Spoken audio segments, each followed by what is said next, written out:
ಜ್ಞಾನಾಂಜನಶಲಾಕಯ ಚಕ್ಷುರುನ್ಮಿಲಿತಂ ಯೇನ ತಸ್ಮೈ ಶ್ರೀಗುರುವೇ ನಮಃ.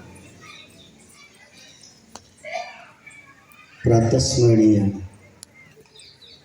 ಸಮರ್ಥ ಸದ್ಗುರುಗಳನ್ನು ಮನದಲ್ಲಿ ಸ್ಮರಣೆಯನ್ನು ಮಾಡಿಕೊಂಡು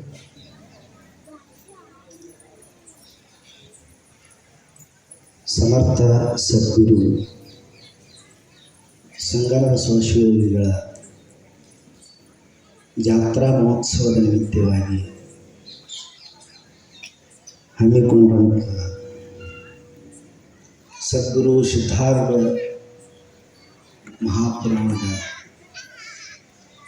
ಮಂಗಲೋತ್ಸವದ ಈ ಪುಣ್ಯ ವೇದಿಕೆಯಲ್ಲಿ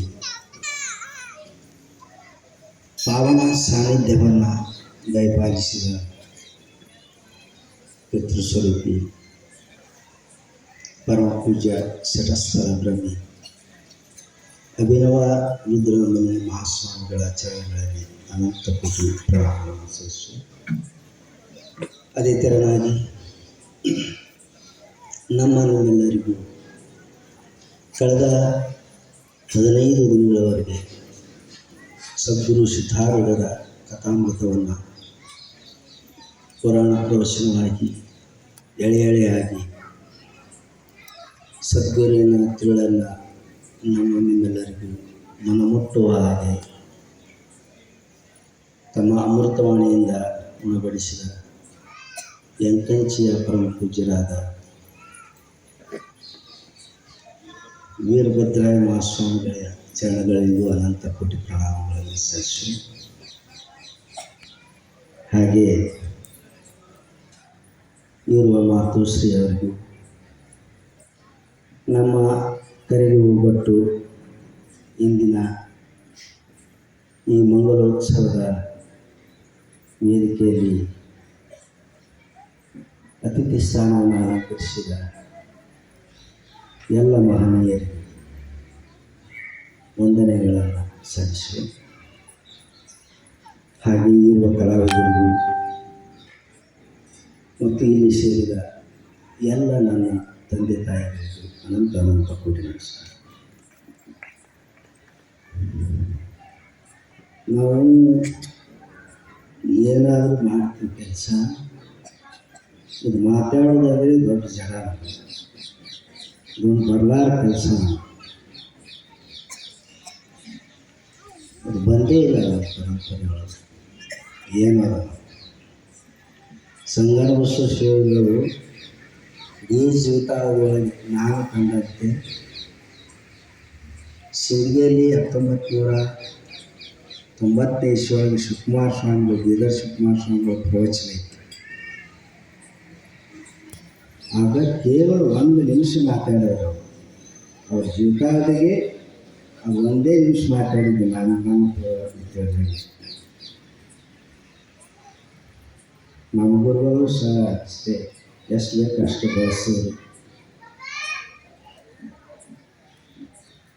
ಕೆಲಸ ಮಾಡೋದು ಬಂದು ನಮಗೆ ಮಾತಾಡೋದು ಯಾಕೋ ಬರಲಿಲ್ಲ.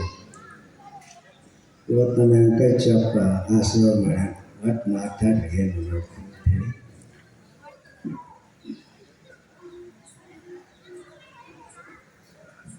ನಮ್ಮ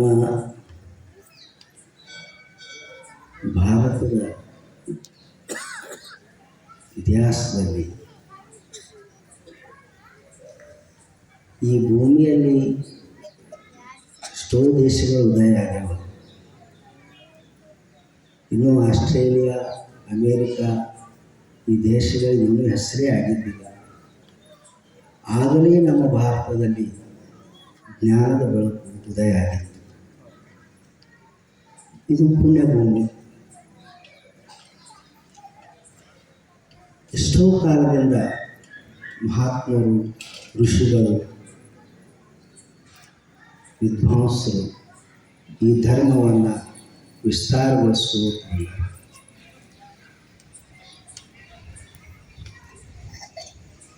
ಅವರೆಲ್ಲರ ಪುಣ್ಯದ ಬಲದಿಂದ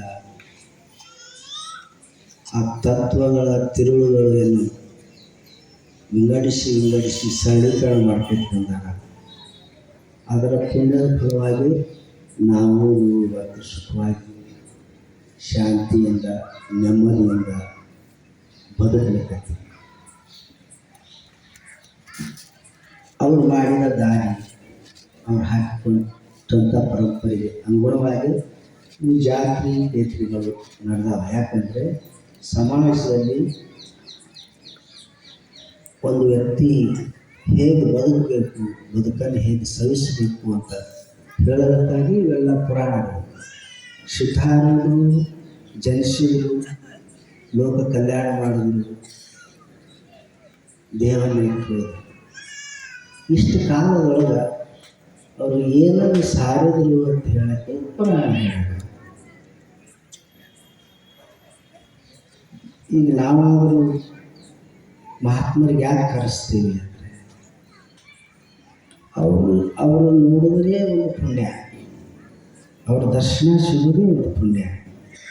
ಅದ್ರ ಜೊತೆಗೆ ಅವರ ವಾಣಿಯಿಂದ ಏನು ಬರ್ತದೆ ಅದೇ ವೇದ. ಅದು ಕೇಳೋದ್ರಿಂದ ನಮ್ಮ ಕರ್ಮಗಳು ಕಳೀತಾವೆ. ಆ ಪ್ರಯತ್ನವಾಗಿ ನಾವು ಯಾತ್ರೆಗಳು ಮಾಡುವಾಗ ಮಹಾತ್ಮರನ್ನು ಆಹ್ವಾನಿಸ್ತೀವಿ. ಅವರಿಂದ ಅಮೃತ ವಚನಗಳನ್ನು ಕೇಳುವಂಥ ಕಾರ್ಯಗಳನ್ನು ಮಾಡಿಸ್ತೀವಿ. ಹಾಗಾಗಿ ಇವತ್ತು ಮಹಾಮಹಿಮರಾದ ಅಭಿನವ ರುದ್ರಮುನಿ ಮಹಾಸ್ವಾಮಿಗಳ ದಿವ್ಯವಾದ ವಾಣಿಯನ್ನು ಕೇಳುವಂಥ ಒಂದು ಸುಸಂದರ್ಭ ಪುಣ್ಯಮಯ ಕಾಲ ನಿಮಗೆ. ಮೊದಲು ಅದನ್ನು ಮಾಡೋಣ. ನಾನು ಯಾಕೆ ಮಾತಾಡಬೇಕಾಗಿದೆ ಅಂದರೆ ಇಷ್ಟೆಲ್ಲ ಸಂಭ್ರಮ ನಡೆದೋದಲ್ಲ, ಇದಕ್ಕೆ ಕಾರಣ ನೀವೇ. ನಿಮ್ಮಿಂದಲೇ ಇದೆಲ್ಲ ನಡೆದೋದು. ಹಾಗಾಗಿ ನಿಮಗಿಷ್ಟು ಕೃತಜ್ಞತೆ ಹೇಳೋದು ನನ್ನ ಕರ್ತವ್ಯ. ನಾವು ಸುಮ್ಮನೆ ಕೊಡ್ತೀನಿ, ಬಂದವ್ರಿಗಿಷ್ಟು ಭೇಟಿ ಹಾಕ್ತೀನಿ, ಆರಾಮಿಂದ ಕೇಳ್ತೀನಿ ಅಷ್ಟೇ. ಅದು ಯಥಾ ಪ್ರಕಾರವಾಗಿ ಕೆಲಸ ನಡೀತದೆ. ಹೆಂಗೆ ನಡೀತದೆ? ಅಲ್ಲಿ ಅಶೋಕ ದೇವರ ಹತ್ತಿರ್ತಾನೆ ಅಡುಗೆ ಮನೆಯಾಗ, ನಿಂಗಣ್ಣ ಕರ್ಕಳ್ಳಿ ಅದ, ಅವ್ರು ಮಾಡ್ತಾರೆ, ದಿನ ಪ್ರಸಾದ ಮಾಡ್ತಾರೆ. ಸಾವಿರಾರು ದಿನ ಬಂದರು ಅವ್ರು ಹೆಂಗೆ ನಿಲ್ಲಿಸ್ತಾರೆ ಅವ್ರಿಗೆ ಬರ್ತದೆ. ಮತ್ತು ಇಷ್ಟೆಲ್ಲ ಇಡೀ ಪ್ರಾಂಗಣ ಒಂದೇ ಒಂದು ಕಡ್ಡಿ ಇಲ್ಲಾರ್ದಂಗೆ ನೋಡ್ಕೋತಾರೆ ಅವ್ರ ಮುಂದೆ ಹುಡುಗರು ಜೊತೆಗೆ ಎಲ್ಲರೂ. ಸುಮಾರು 28 ವರ್ಷ ಆಯಿತು ನಾವು ಜಾತ್ರೆ ಮಾಡಕ್ಕೆ. 28 ವರ್ಷ ನೀರಿನ ವ್ಯವಸ್ಥೆ ಮಾಡ್ತಾರೆ ಅವರು. ಪರಶುರಾಮ್ ಸುರಗಳ್ಳಿ, ಜಗನ್ನಾಥ್ ಪಾಟೀಲ ಗುರುಪಾದ ಆದಮೇಲೆ ಅವ್ರು ನೋಡ್ಬೇಕು. ಅವತ್ತು ಎಲ್ಲಿ ನೀರು ಕಡಿಮೆ ಓಡಾಡ್ತಿರ್ತಾರೆ ಪುಣ್ಯಾತ್ಮರು.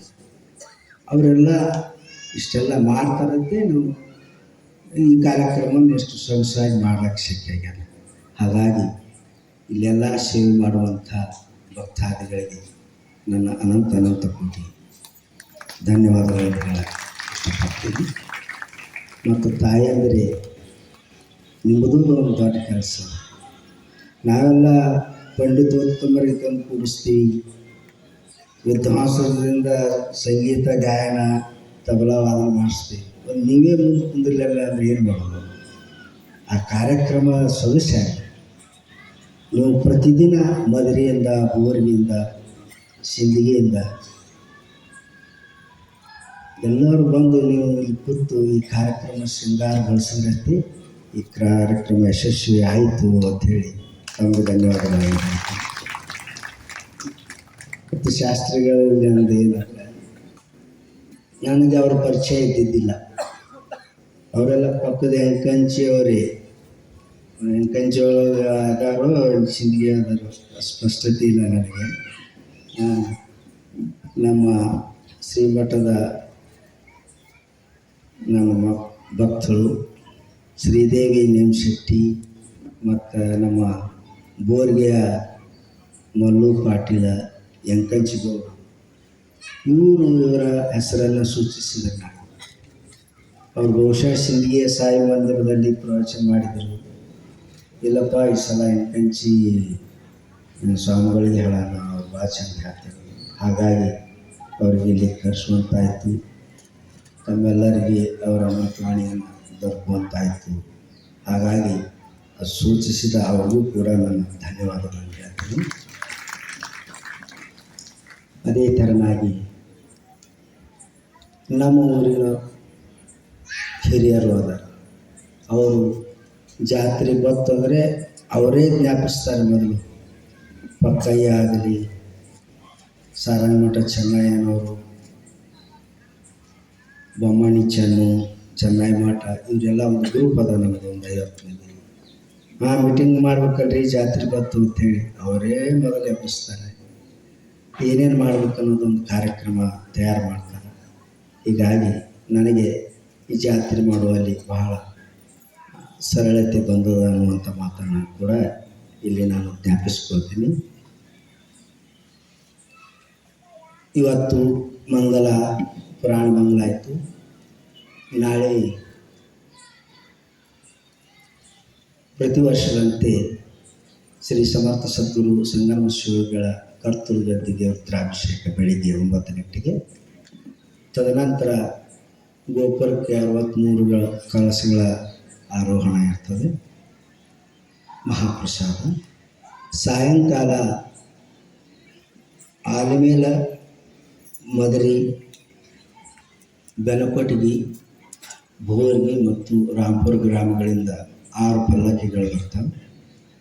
ಊರಲ್ಲಿ ಮೆರವಣಿಗೆ ಸಿದ್ದರಾಮೇಶ್ವರ ಗುಡಿಯಿಂದ ಊರಲ್ಲಿ ಹಾಯ್ದು ಇಲ್ಲಿ ಪಲ್ಲಕ್ಕಿ ಆಗಮನ ಆಗ್ತದೆ. ತದನಂತರ ಉಚ್ಛಾಯಿ ತೇರು ಮಾತೆಯರಿಂದ ಉಚ್ಛಾಯಿ ತೇರ ಎಳೆಯಲ್ಪಡ್ತದೆ. ಆನಂತರ ಕಾಷ್ಟದಾನ, ಅಗ್ನಿಪುಟ, ಈ ಎಲ್ಲ ಕಾರ್ಯಕ್ರಮಗಳು ನಾಳೆ ನಡೀತವೆ. ಅವಕ್ಕರಲ್ಲಿಷ್ಟು ತಾವೆಲ್ಲರೂ ಭಾಗವಹಿಸಬೇಕು. ತದನಂತರ ನಾಡಿದ್ದು 13ನೇ ತಾರೀಕು ಶುಕ್ರವಾರ ಮುಂಜಾನೆ ಸರಿಯಾದ ಸಮಯ 11:20ಕ್ಕೆ ಅಗ್ನಿಶಮನ ಅಗ್ಗಿ ಹಾಯೋ ಕಾರ್ಯಕ್ರಮ ಇರ್ತದೆ. ಆನಂತರ ಸಾಮೂಹಿಕ ವಿವಾಹ, ಸುಮಾರು 10 ಜೋಡಿಗಳು ಸಾಮೂಹಿಕ ವಿವಾಹ ನಡೀತದೆ. ಧರ್ಮಸಭೆ ಹಾಗೂ ಸಾಮೂಹಿಕ ವಿವಾಹ. ಸಾಯಂಕಾಲ 5 ಗಂಟೆಗೆ ರಥೋತ್ಸವ. ಮತ್ತು ರಾತ್ರಿ ಶಾರದಹಳ್ಳಿ ನಾಟ್ಯ ಸಂಘದವರಿಂದ ಸಾಮಾಜಿಕ ನಾಟಕ ಕಾರ್ಯಕ್ರಮ ಅದ. ಈ ಎಲ್ಲ ಕಾರ್ಯಕ್ರಮಗಳಲ್ಲಿ ತಾವು ಭಾಗಿಯಾಗಬೇಕು, ಕಾರ್ಯಕ್ರಮ ಯಶಸ್ವಿಗೊಳಿಸಬೇಕು ಅಂತ ಮನವಿಯನ್ನು ಮಾಡ್ಕೊತೀನಿ. ಇನ್ನೊಂದು ವಿಷಯ ಏನಂದರೆ, ನಾಳೆ ನಮ್ಮ ಮಠದ ವತಿಯಿಂದ ಒಂದು ವಿಶೇಷ ಕಾರ್ಯಕ್ರಮ ಅದ. ಅದಕ್ಕೆ ತಾವು ಸಾಧ್ಯ ಆದಷ್ಟು ಅದರಲ್ಲಿ ಪಾಲ್ಗೊಳ್ಳಬೇಕು. ಈಗ ಕೆಲವೊಂದು ರೋಗಗಳು ಭಾಳ ಉಲ್ಬಣಗೊಂಡಾವ, ರಕ್ತದ ಕೊರತೆ ಆಗುತ್ತೆ. ಹಾಗಾಗಿ ಸರ್ಕಾರಿ ಆಸ್ಪತ್ರೆಯಿಂದ ನಮಗೆ ಮನವಿ ಬಂದಿದೆ, ನಿಮ್ಮ ಭಕ್ತರಿಂದ ಇಷ್ಟರೇ ರಕ್ತದ ದಾನ ಮಾಡುವಂಗೆ ಮಾಡಿರಿ ಅಂತೇಳಿ ಒಂದು ಭಿನ್ನ ಮಾಡ್ಯಾರ. ಹಾಗಾಗಿ ನಾಳೆ ಇಡೀ ದಿನ ರಕ್ತದಾನ ಶಿಬಿರವನ್ನು ಏರ್ಪಡಿಸಿ ಅದಕ್ಕೆ ಸಾಧ್ಯ ಆದಷ್ಟು ಜನರು ರಕ್ತದಾನ ಮಾಡಬೇಕು. ಅದು ದೊಡ್ಡ ಪುಣ್ಯದ ಕೆಲಸ. ಎಷ್ಟೋ ಜೀವಗಳು ಉಳಿತಾವೆ, ಅದು ಗೊತ್ತಿಲ್ಲದೆ ಆಗ್ತವೆ. ನಮ್ಮಿಂದ ಯಾರ ಜೀವ ಉಳಿದ ನಮಗೆ ಗೊತ್ತಾಗೋದಾಗಬೇಕು. ದಾನದಲ್ಲಿ ಅದೊಂದು ವಿಶೇಷ. ರಕ್ತದಾನ ಬಹಳ ಮಹತ್ವದ ಕ್ಷಣಗಳು. ಹಾಗಾಗಿ ನಾಳೆಷ್ಟು ಹೆಚ್ಚಿನ ಸಂಖ್ಯೆ ರಕ್ತದಾನದಲ್ಲಿ ಪಾಲ್ಗೊಳ್ಳಿ. ಪುಣ್ಯಮಯ ಕಾರ್ಯಕ್ರಮದಲ್ಲಿ ನಿಮಗಿಷ್ಟು ಭಕ್ತಿ ಸೇವೆ ಇರಲಿ. ನಾಳಿನ ಮತ್ತು ನಾಡಿದ ಸದ್ಗುರು ಸಂಗಮ ಶಿವಗಳ ಜಾತ್ರಾ ಮಹೋತ್ಸವದಲ್ಲಿ ತಾವೆಲ್ಲರೂ ಭಾಗಿಯಾಗಿ ಸದ್ಗುರುವಿನ ಕೃಪೆ ತಮ್ಮೆಲ್ಲರ ಮೇಲೆ, ನಮ್ಮೆಲ್ಲರ ಮೇಲೆ ಇರಲಿ ಅನ್ನುವಂಥ ಮಾತನ್ನು ಹೇಳಿ, ಕಳೆದ 15 ದಿನಗಳಿಂದ ಇಲ್ಲಿಯವರೆಗೆ ಬಹುಶಾಂತ ಚಿತ್ತದಿಂದ ಶ್ರದ್ಧೆಯಿಂದ ಪಾಲ್ಗೊಂಡ ಎಲ್ಲ ಸರ್ವ ತಂದೆ ತಾಯಿಗಳಿಗೂ ನನ್ನ ಅನಂತ ಧನ್ಯವಾದಗಳನ್ನು ಹೇಳಿ ನನ್ನ ಮಾತನ್ನು